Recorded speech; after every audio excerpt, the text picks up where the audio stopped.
It's like definitely 100% certainty. You're not supposed to say 100% certainty, but 100% certainty that we are not alone. Joel, we met earlier today, and you were bringing up this thing about David Koresh, I don't know how to pronounce his name, on Joe Rogan. Is actually kind of blowing my mind. During my investigation, I'm like, you know what? I need to talk to somebody at the highest levels, right? I actually flew with a couple colleagues of mine to Las Vegas, and I met with Senator Harry Reid about 9 months before he died. Top most cleared senators and congressmen. He was the majority leader, for God's sakes, of the Senate. So I'm sitting there in Harry Reid's living room, right next to him with some other witnesses, and he straight up says, he's like, yeah, I knew we had UFO material. I was denied access for decades. I tried to get access. Holy shit, did the former majority leader just say, did he just confirm this to me as well? I was already talking to these amazing high-level people, but I have Harry Reid literally saying, yes, we have material, and, he knew it was non-human. What? Yeah. Is that? And Josh, did you know anything about this? Have you been watching this? I'm in the loop. You're in the Yeah. loop. Are you an alien, Josh? I can't disclose that information. See, I love when they give answers like that. He gives a lot of those answers. I don't know if you've had a chance, but I did. He's very tight-lipped about a lot of things, which is very interesting to me. There's something that predates that? You could infer that. When you give a quick answer about how it's a quick no, I believe you that it's a quick no. It's when you say, no, I can't disclose that. If that were disclosed and then you provide 5 minutes of thoughts about what would happen if that information were disclosed, that's when you know it's a yes. Because you don't think deeply about the stuff you have no information about. You're just like, yeah, I just can't answer that. I don't know about that, Right.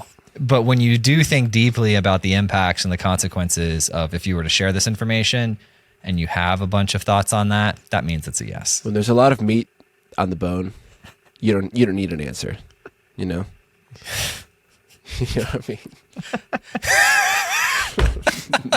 I'll just leave it at that. Don't read too much into that. I believe part of the reason of this interview is to help put pressure on the people that are trying to block this thing from happening. He goes into a very specific detail of what it's trying to do. I think there's some goal by 2030 to some degree, but if I remember correctly, it had something to do with technology to make nuclear bombs. We hide that information, right? That's not public information. We protect it. But nuclear physics, like the science of nuclear for medicine and all these other reasons, is studied in university and is very commonly available. So he was saying that there's this whole field that's undisclosed, essentially. And he wants it, not the dangerous weaponization parts, but he wants the general, how do you say that? Generalities? I don't know. He wants the general field. It's so funny when I can't even speak and I'm talking on a science topic. But he wants the general field to be open and people to talk about it, which is great. But were you able to watch any of it before we jumped on our thing? Not really. It was so good. He's like, definitely 100% certainty. You're not supposed to say 100% certainty, but 100% certainty that we are not alone. That's crazy. And who's trying to stop this? Who's trying to keep this information from coming out? Wouldn't you believe it? It's somebody whose donors are all the weapons companies that have this material, these UFOs, these crashed UFOs and stuff. So Lockheed Martin, Honeywell, all those guys are the donors of the Congress people who are trying to get this thing squashed. So it's like very clearly puppet style mastery. Now, okay, here's the saucy question that comes to my mind. So people who are directly involved with weapons companies are trying to squash this thing. So do we think that, are we putting our grubby little hands onto alien technology because the military wants to harness its power? Or is this not alien technology and this is just the military all along? So look at that. That's why I think Josh is an alien. He just called our hands grubby. That is so rude. Look, I can't disclose any information on that.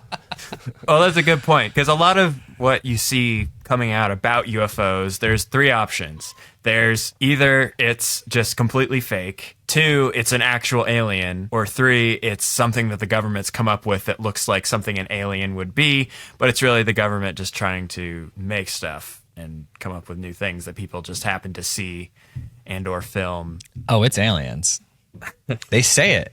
He's got like decorated X-star, I don't know how many stars there are, 4 or 5-star generals that are the most briefed human beings in the world, part of the greatest projects under secrecy of all time. And they're like, yeah, we've been in the room. Yeah, we've seen this stuff. Yeah, we've put our hands on it. I mean, there's zero doubt in my mind that, and it goes beyond that, which they started talking about really great things, like how many different types of aliens, because it's way more than one type. It's between 10 and 100, somewhere in there. So they've recovered different types of crafts, and they've recovered different types of alien biologicals, like different types of physical aliens. Oh, like, wait. And so that is like biologicals. Yeah. So this isn't just like a possible government drone. You say there's like actual physical life. Oh, yeah. And things with Yeah. flesh that they've come up with. and that Yeah, they've well, found. they've had interactions and conversations with them. And who No. is this? David Grush is blowing the whistle on this? Yeah. Yep. Well, a lot of this is already documented, and it's just top secret, and they just don't release it to the public. And so the now whole the problem goal was is they're not just releasing it get to Congress. this out to the public. Yeah. Yeah, well, like, what if he's like, we don't know the impact it's going to have on the economy. We don't want to crush entire economies. We don't know what the impact's going to be on religion. We don't know the impact. Because, like, look, if aliens showed up in their spaceship today on TikTok, and not the purple-haired aliens, those are the far left. But if the aliens showed up today on TikTok and they're like, hey, humans, we're from outer space, and here's how the world works, and they just kind of briefed us really quickly on it, I mean, who knows what we would learn from that, and who knows how people would respond what if they just said that the whole reason why you guys aren't interconnected to our larger network is because you're not mature enough, and when you hit these 3 criteria, you will be. I think I'm a hopeful, optimistic person. I think we'll all try to strive towards that goal so we can get connected with the galaxy. But there's definitely going to be people who are like anti-galaxy connection, who are like never, and try to like sabotage Anti-Galaxy all of our Coalition. efforts. There's a name for it already. Yeah. That is good. Yeah. My mind goes straight to like the religious aspect, because I went to Bible college twice actually, and grew up in the church, and like the concept of life on other planets just is like so outside of what I think most believers in at least the biblical God is. So like, what would that mean for people who believe the Bible and believe that God created man in his image? Like, and I guess there's nothing in the Bible that says, and there's life outside of the earth, but there's nothing that says there is. So it's like, I don't know. That's crazy. That's just where my mind goes. I mean, Jesus was the first alien, right? Or at least one of them. He was. It says it in the Bible. He went and he ascended into like a halo of light or whatever. That's like every alien movie ever, how they get into the ship. Yeah, right? That's true. He's like, can't kill me. He's like, Well, he ascended after they killed him, and he rose from the dead, and then he went up. wait, so he rose from the dead, and he's like, these crazy apes just tried to kill me, and I'm here on my alien mission trying to give them this technology that they can heal themselves, because like 2/3 of Jesus' miracles were healing. So he was trying to give them this like healing technology. Then they killed him. They're like, nah, screw this guy. This is an alien. And then he like hid in the rock for a couple days, and he's like, I'm out of here. He used his health technology on himself, right? Yeah, what and was then he doing in then there? he was using his health technology on him. So he's like, I gotta wait for these idiots to like think I'm dead. And that was I'm just gonna hang out Theology here. with Joel. Wow. Oh no, but I just think it's funny how people have such a hard like the anti-Bible people. I don't think that the Bible like negates the possibility of aliens. It doesn't, but a lot of all. people say like, if it's not in the Bible, it doesn't exist. I don't think the Bible ever references that. I don't think the Bible ever says if there's information not in here, it doesn't exist. Sure. But you tell me, I didn't go to Bible school. No, no, it definitely doesn't. But I feel like there are just very conservative people in different religions that the concept of life outside of this planet would absolutely wreck their entire everything. It's okay. So, there's the- lots of the- special people out there. Lots of special people. The thing I'm wondering is just like, where do you guys land? Like, if the news came out tomorrow, like that the president is shaking the hand of an alien, it's undeniable proof. Like, it's just like aliens exist tomorrow. Like, everyone knows it. Does society collapse, or do we pull through and do we actually make it out of that? I'm prepared for both. I'm prepared for either one. You're prepared for both, but what do you think? What do you think? I think it depends on the intelligence of the alien, because if this alien is like so far beyond what we are, and like he comes down here like floating with like beeping lights and technology and crazy spaceships and stuff.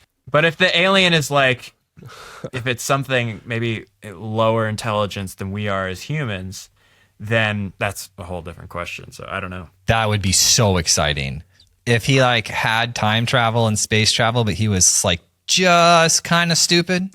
Like just that might be the sweet spot, actually, because like if it is a grand show and there's all these lights and everything, I think people, unless they were there and like touching the alien, they would probably be like, you know, that's just special effects, or that's AI or something, you know. But yeah, if the alien was kind of dumb, I think it would make it more believable that it was real. You know what I mean? Maybe. They would have to give us something that we could use. So people like proof. So you would have to give me, that alien would have to give us some knowledge that I could then go, like if we, let's say we want no chaos, like, or minimal, let's say minimal chaos because we're humans. We want minimal chaos. The alien's best bet would be to give us something that we could do to go prove beyond a reasonable doubt that they do have an advanced civilization, and like tell us something about our universe, right? Like you snap your fingers 3 times and you turn in a circle and like a purple square shape like shows up. Like you have to, they would have to give us something, right? Like maybe they could move the moon or like add a sphere in the sky. They would have to be able to do something that we could all validate on an individual basis for us to not freak out as much. But most likely if they come here and what are they going to give us a math equation or something? I don't even know how to do math. Kind of a little off topic, but would a second moon in the sky just like destroy the ocean? Like, I don't care. Like, or in the Midwest, where it's just so far away from that problem. Just think about that. Like, what would happen to the? We would ocean? nuke it. We would nuke it. It would finally give us a chance to use the nukes. Yeah.